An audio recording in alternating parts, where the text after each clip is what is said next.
Mtazamaji, karibu kwa taarifa za Kapu la Uchumi. Tuangazie taarifa yake Dominic Mo, ambapo ni afueni kwa wachimba madini wadogo katika kaunti ya Pokot Magharibi baada ya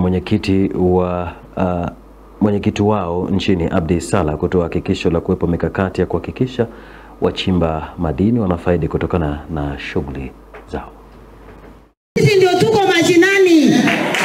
Salah aliyekutana baadhi ya wachimba madini wadogo mjini Kapenguria amesema sekta yao itahakikisha wamiliki za mashamba yanayochimba madini na wachimba madini wanafaidi baada ya wengi wao kutapeliwa na baadhi ya wahisani wanaochimba migodi bila kuzingatia utaratibu. Kinachonihuzunisha sana ni ya kwamba kuna watu magaidi na watu wanaotumia madada zangu, ndugu zangu, mama zetu na babu zetu na mababa zetu vibaya kwa kuchukua mashamba zao na kuwaambia kuwa wanachimba madini bila sio kwa njia ya halali.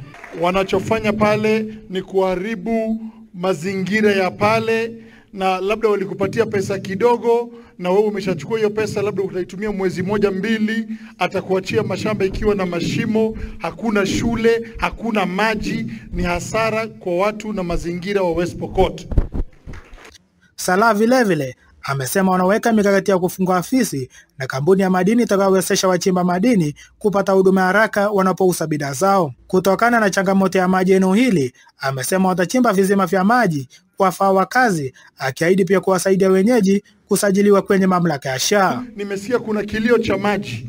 Mimi ndugu zanguni, mimi ni mtu wa kusema na kutenda.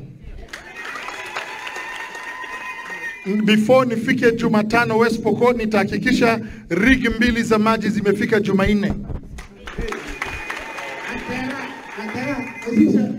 Hizo maji rig 2 zitafika Jumanne na mimi nitafika Jumatano. Maendeleo tukayofanya pale yatakuwa yanaonekana, na ninawahakikishia kuna sehemu kule nilikozaliwa Migori, kuna sehemu kule nataka kuchimba madini, na hata sijaanza kuchimba ile madini, nimechimba visima 7, shida ya maji tumemaliza na tumeandikisha watu 2000 SHA. Wanatibiwa bure kwa pesa zangu. Baadhi ya wachimba madini waliohudhuria mkutano huo hawakuficha furaha yao. Nikiripotia West TV nikiwa mjini Kapenguria katika kaunti ya Pokot Magharibi, jina langu ni Dominic Mo.